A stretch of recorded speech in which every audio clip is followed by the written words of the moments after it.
Gabriel Knight 2, also known as The Beast Within, a Gabriel Knight mystery. This was an amazing game when it was released back in 1995. I don't recall if I got shortly after that or not, but I know I definitely got when I bought the collection set that was released a few years later. And this was released during Sierra's full motion video era. I think they released a few games in that time that relied heavily on full motion video. And back in the day, for best results, this basically required multiple CDs. Gabriel Knight 2 had 6 CDs. Each one was a self-contained chapter. This is, of course, to minimize disk changing. I mean, if you want an example, look at Riven. That was 5 CDs back in the day, but you had to change the CDs each time you moved to a different island and such. But this one was nicely done. Now you see it was set in Germany. So they did a lot of, I believe they did a lot of filming in Germany. So they weren't really using much of green screen technology. So obviously this was a little bit easier.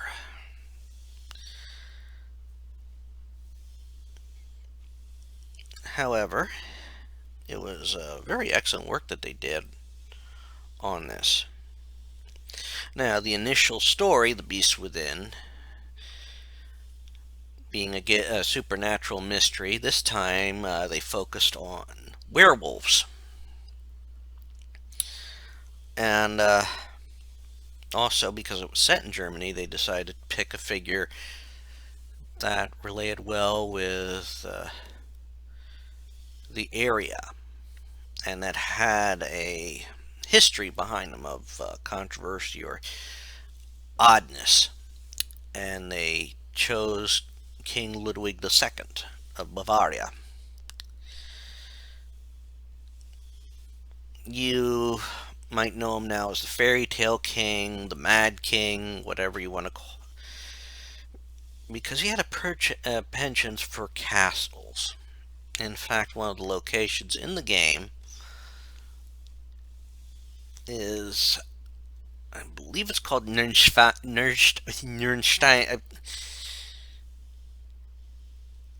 I'm going to butcher the name, so I'm sorry. But it's a castle you recognize right away. It was even used, the castle was even used as a basis for a Puzz 3D puzzle many years ago. It's one of those places that probably everybody will put on their bucket list just to visit.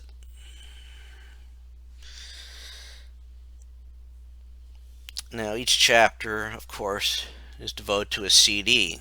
Like I said, they minimized flipped switching them, which in this case, this is a very good move on Sierra's part. In fact, they did that a lot with their games, which I think is very economical, and I think it's a practice that a lot of people slowly came to realize was a very good practice. Because it can be a bother to have to switch disks every so often, and that used to happen a lot with floppy disks. Anyhow, another beautiful thing they do is that they bring back the character of Grace Nakamura. Because let's face it, Gabriel and Grace make a good duo to work together. She is the balance of the intellectual end and tempering the supernatural beliefs which you can't discredit. But on the other end, Gabriel is not the researcher, but he does go on instinct. And so it's sort of trying to balance the two. And Gabriel has a great respect for Grace. This is not often mentioned until until the last game in the series. However, Gabriel uses his wits. And this game also is one of the rare examples where it's very hard to die in a Sierra game.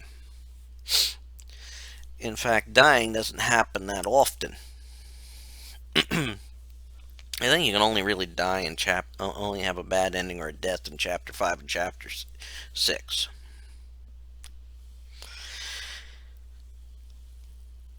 Now, each chapter in this game, each chapter ends once you've done all the tasks you need to do. And there's very few of them that if you don't do, it doesn't affect the game. The simple fact is, almost everything you do will get a point. Well, everything important you need to do will get your points. And some of the unimportant things, well, you don't get a point. You just get a point for doing them.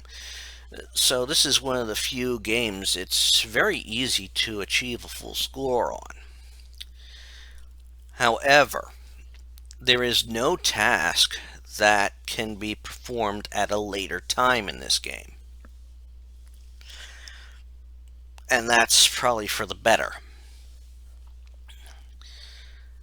So it's pretty much hard to not get a full score on this. And if you don't get a full score, you're like maybe anywhere from 1 to 5 points off. So this was one of their ones. It's also, I would like to say,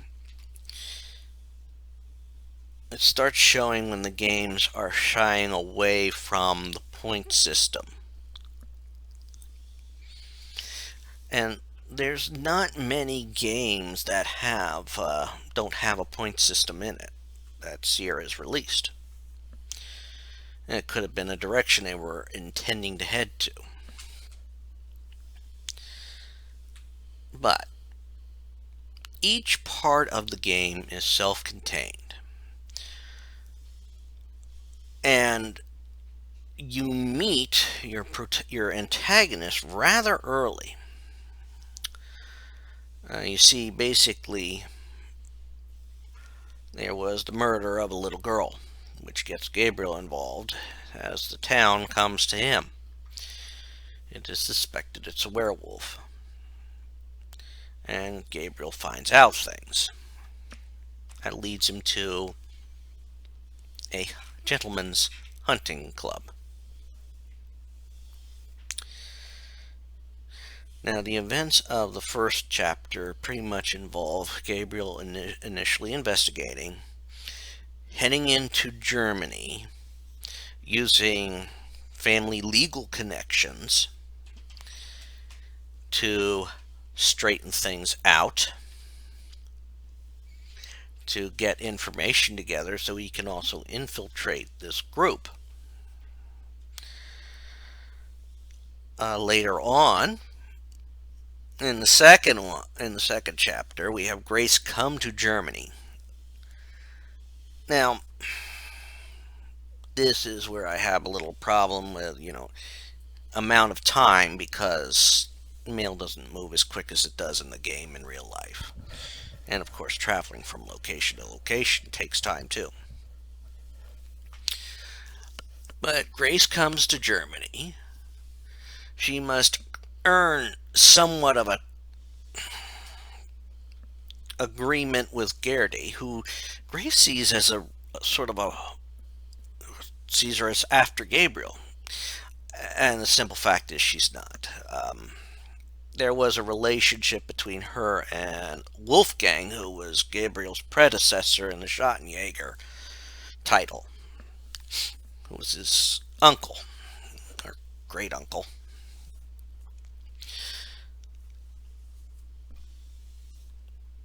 But Grace is trying to figure out things more on the research end.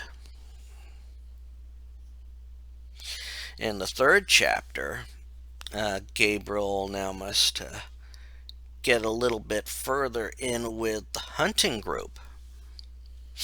But at the same time, he has to figure out more clues, especially as there's been another killing not far from the club, and local police are getting involved. Which Gabriel doesn't want to speak with the police to see if he could set up a relationship with them on how to deal with this all. However, as things play out, it doesn't go as smoothly as he suspects, but now he's got to continue following his lead. Now, as Grace is finding out in chapter 4, a good part of this is mixed with King Ludwig II, as well as Richard Wagner. In fact, it also includes seeking out a lost opera. This is also where we find out that there is a werewolf involved, a black wolf, a long-standing werewolf. But this long-standing werewolf is not the one that's doing the killings here, but is the one who sired the werewolf. I shouldn't say sire.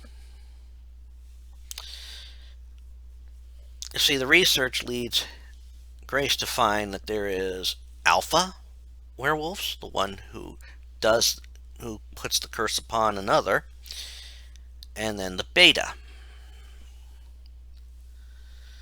And if the beta transfers the curse while the alpha is still alive, well, the alpha's still the master. But what we face is a very unique scenario. The alpha cannot act against the beta. The beta can attack the alpha, but the alpha cannot attack the beta. Not first. We switch back after Grace does the sightseeing and learning about the opera and the ties to Ludwig. And Gabriel infiltrates the group, the hunting club, goes on the retreat with them, and finds proof of whom he suspects. And that is Von Zell. Von Zell is very headstrong, very arrogant, and he had the curse on him, given to him by the Black Wolf. It is then Gabriel hunts down Von Zell with Von Glauer, who is the real alpha werewolf. He is the Black Wolf. And it seems he created the hunting lodge to create a group to find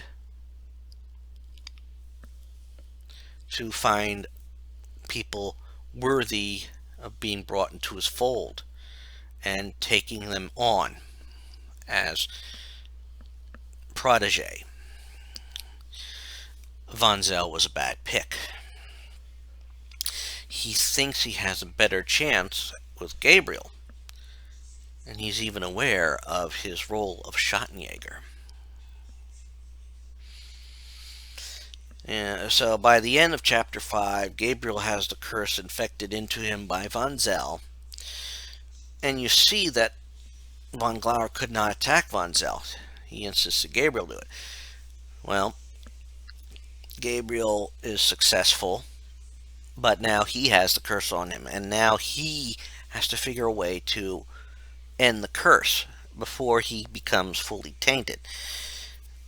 And a fully tainted werewolf would be one who's taken a life. So Gabriel has taken his, once he's back in Retrospective, he's put in the rat house, or the jail. I think that's the right term for rat house. Or rat house is City Hall. Well, the rat house in Retrospective has the jail in it too. So he's in there. And then he is basically fighting it off. Now, we do have some allies. In fact, we have the equivalent of the Warrens in this.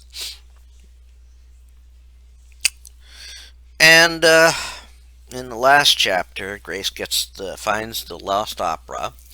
The plans to use this lost opera to basically expose the werewolf.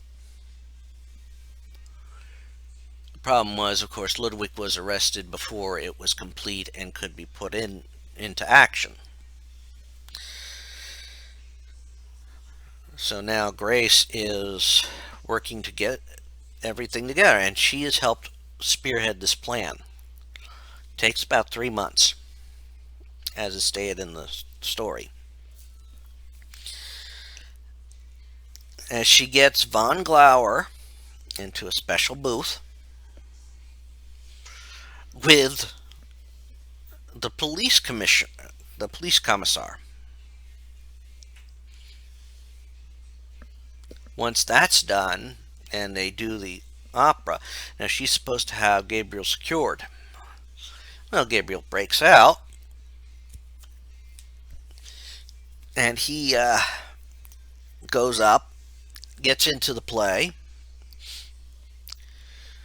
And so at the play, you actually have 2 wolves now present, 2 werewolves. And comes the end game. And I gotta admit, this was clever, because while you're in the basement, now your goal is to seal off first the escapes, and then you have to get von Glauer, Black Wolf, to the furnace room.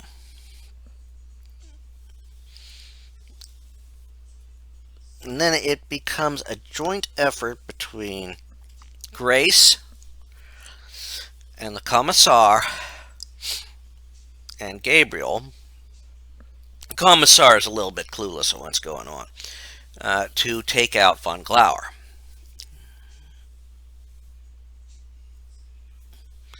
And this takes exact timing to do it right. Once it's done, now there's 2 possible endings, of course. One where Gabriel dies in his attempt to defeat von Glauer, and the other is, of course, Gabriel does not die. So the proper ending is, of course, he doesn't die. The curse is lifted. His trials will continue as the Schottenjäger. Now, when we look at the characters, every major character in the story has such a rich backstory behind them. Even some of the incidentals have a background that make them look more than what they are. Even the Commissar will pinpoint and acknowledge that Gabriel is onto something when he mentions certain details.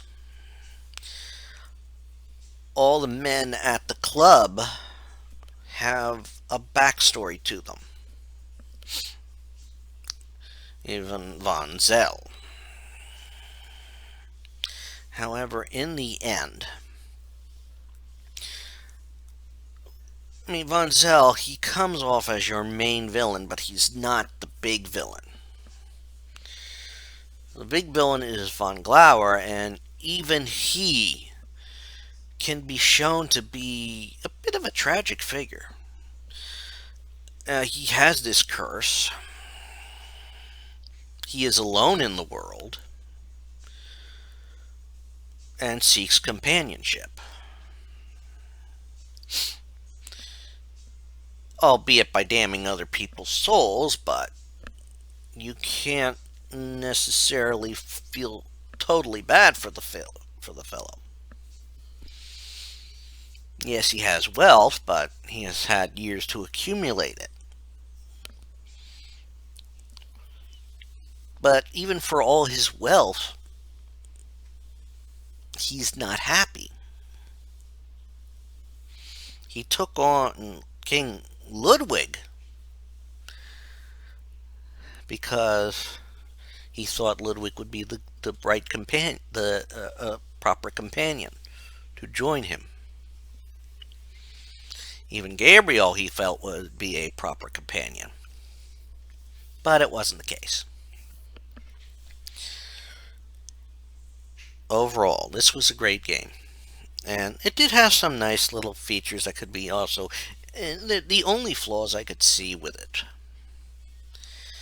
is, one, it had a hint button that only told you where you had stuff to do at. So, I mean, that's your only clue, so you have to figure out what you have to do. And since this was live action, they could not have Tim Curry reprise the role of Gabriel Knight. Now, this doesn't mean that the person who did play Gabriel Knight, I believe Dean Erickson, I believe that's the right name, and I could be mistaken, and I hope I'm not mistaken, because I mean this is a man who's definitely made a name for himself.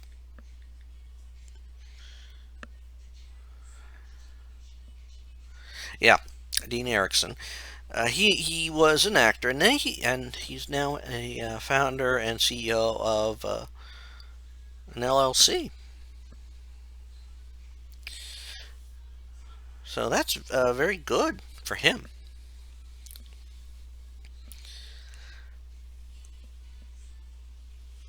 And it was a choice, and he does a very good job, I think, as playing Gabriel Knight. I mean, you got to admit, Tim Curry's shoes are very hard to follow or fill. But of course, Tim Curry probably had a couple more years on Gabriel Knight than Dean did. But it's a very good game, very good, and it also made a very excellent novel. Gene Jensen had it published as a book later on, and I still have my copy of that. It was a fantastic read.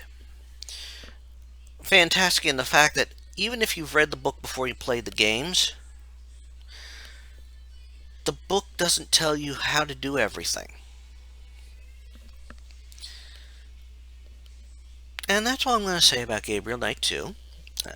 The Beast Within, Gabriel Knight Mystery. And if you've enjoyed this, please subscribe to the channel, give this video a like, and check out some of the other videos I have up on my channel. Take care, everyone. Bye.